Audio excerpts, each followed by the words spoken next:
Hey, welcome back. This is our third video. Remember the first one? Stop chasing symptom fixing, stop fixing problems, start leaning into growing yourself, let the growth fix the problems. The second one is the problems to be fixed tend to be narrative issues, right? So shift from toxic narratives to healthy narratives to functional narratives that gets you above the line because life can knock you below the line. The most important thing about narrative shifting, you own this narrative. Nobody can shift it for you, but nobody can stop you from shifting your narrative either. The odds are like zero that you installed those toxic narratives. Other people did, family, school, church, community, the majority culture. Nobody can stop your personal growth and development. Nobody can stop you from strengthening your relationships. Nobody can stop you from strengthening your money. Are you old enough to remember this? This is a car radio, and we used to listen to the radio all the time in the car. You'd turn it on, and you would try to pick up the signal from your favorite radio station because they were playing your favorite music. But sometimes what you got was static, not fun. And so what we were doing as soon as we got in the car is that we were always trying to find the signal. Now, here's what we did not do. We didn't try to willpower the radio signal to come in. We didn't think it was about willpower. We thought we weren't tuned into the signal. We also didn't think that I'm turning the dial wrong. We just thought we are picking up static because something is going on between the signal and the car. If you think about that today, there's so much static in the world. There's just so much information coming at people. How do you tell the static from the real stuff? And the truth is, you can't do that except by turning in. Your task is to figure out how do you turn the dial to a signal that's trying to get your attention. That list of problems you made in video one, those problems are sort of your psyche's way of trying to get your attention. They're trying to say, tune in. Your signal comes from inside you. From the outside world, for the most part, has a goal of you following their signal, buy their stuff, do this their way, join their group. They have reasons for that. Maybe that's exactly what you need. But you have to tune into your signal. Why? Because if you're tuning into somebody else's signal, you're going to choose strategies and tactics that don't work for you. And choosing strategies and tactics that work for you mean that they have to be undergirded by a narrative that is yours. The narratives that aren't yours are static. The narratives that are yours, that are covered up by the static, are the ones you're trying to get to. You're trying to make them louder in your life. So you need an interior life that looks a whole lot more like what's on the right side of the screen and what's on the left side of your screen. And there's a method. It's a methodology. And it's got 9 steps. The first one is listening to your signal. What matters most to you now and always? If you are loving and contributing in ways that are off purpose, you're going to feel like this is not working for me. It's a kind of a pick your pain thing. Is it easier to live on purpose or off purpose? I mean, neither of those is some sort of walk in the park, but I think on purpose has some kind of peacefulness and some meaningfulness that's cool. I always think the real kind of difficult work starts with step 4 here. Step 4, part of what you're doing with step 1, 2, and 3, that might be kind of internal work. But step 4, it starts getting on a piece of paper because you write it out. You write out, well, I say this is my purpose, but this is the truth about what I'm actually doing. This is what I say to myself to justify keeping the status quo in place. And then, as if that isn't enough, and I'm not trying to tell you that I want you to have a hard time. I'm just telling you human beings usually have to turn up the signal of saying, I'm off purpose, and this is exactly how I'm off purpose. Turn that signal up because the static is there to keep the status quo in place. You might not have put the static there, but it's going to be your job to get rid of it. And usually people won't do that if they aren't really looking at, well, what is it doing to me, to my health, to my money, to my relationships? What's it doing to other people? What's it doing to other people's health? Your health affects other people's health.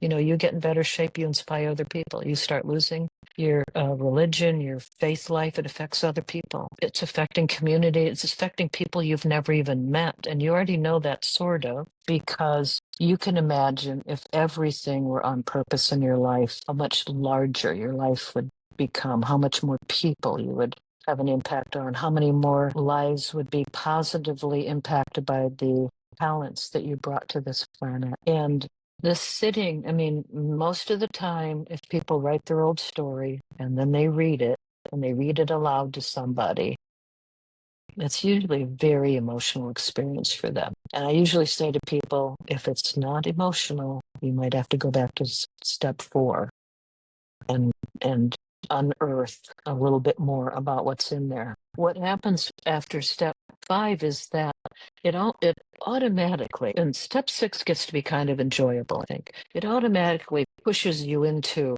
a feeling of like, I'm not going to stick with that old story. I want a new story. I want to write out a new story. And that's the 6th step. It's writing out the old story and saying, the new story always starts with this phrase, the truth is. In fact, if you did nothing else with any of this series on narrative shifting, but just started saying to yourself day in and day out when you hear yourself kind of lying a little bit. Actually, I prefer the word truthiness. You're engaging in a little too much truthiness, not quite truth. You could start just saying mentally, and then just start even writing it down once a day. The truth is, like, what was the truth of your day? Even just doing the truth is and writing out what was the truth of the day makes a big difference. Now, when these steps build on each other, one of the things that happens when you start writing out, well, the truth is you automatically, and this is the power of narrative shifting, because these first 6 steps are all very kind of internal work.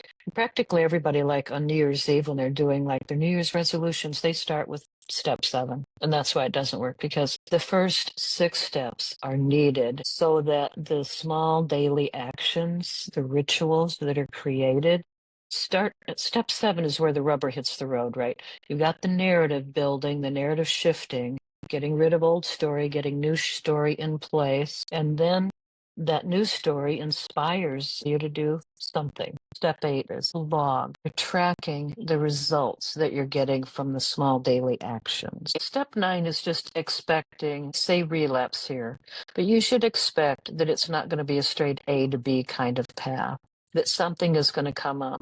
And then the question is just, well, what do we have to recalibrate? The plan needs to be changed. The story needs to be written.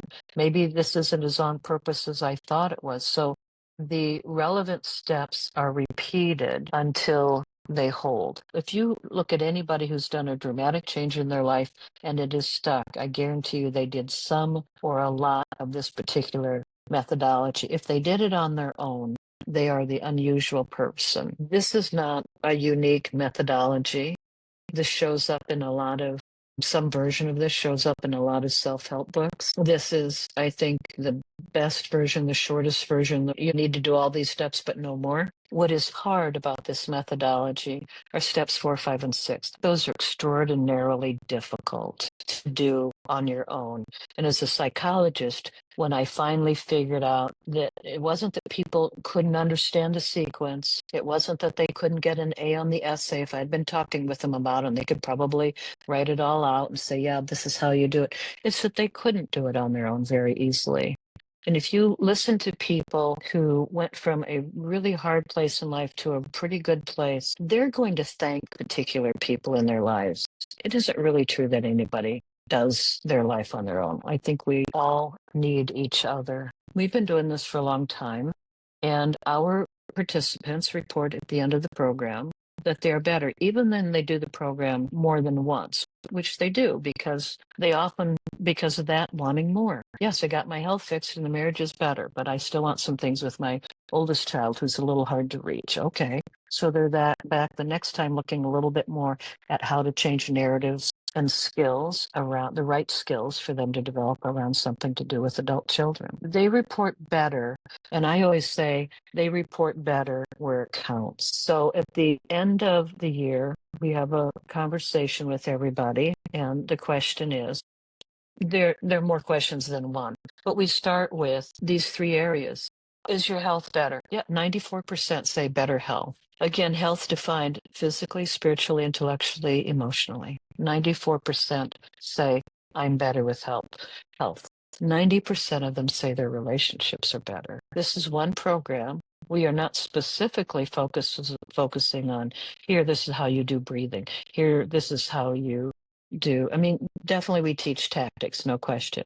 But the focus is always on the narrative behind why to do the tactics. Not why in general, but why specifically. What difference does it make in your life if you do quality breathing?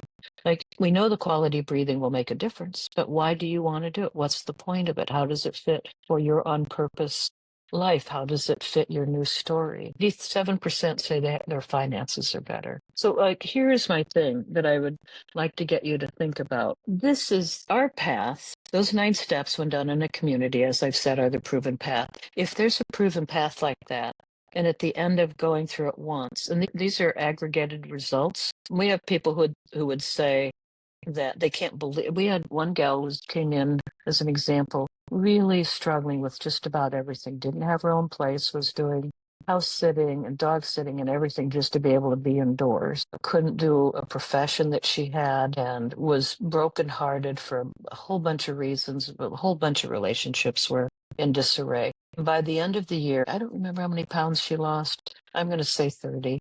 She put a down payment on a house and she said no to a lot of relationships that weren't working for her. I'm bringing that up because that seems like an unbelievable situation. Yet and then you know how they always say atypical results. That's not atypical here. And I will tell you why it's not atypical. It's that this methodology works and most people are not using this methodology. They believe I need to do a tactic. Actually, you need to do narrative shifting. So one of the things that happens is getting better in one area usually means getting better in the other area. Around here, we say better compounds. So video 1 was let your growth do the fixing. Video 2, will this work for me? Yes. If you do the narrative shifting, the thing that you were built to do, this video, nobody can stop you from shifting your narrative. The ownership of your own narrative is where all of your power comes in life.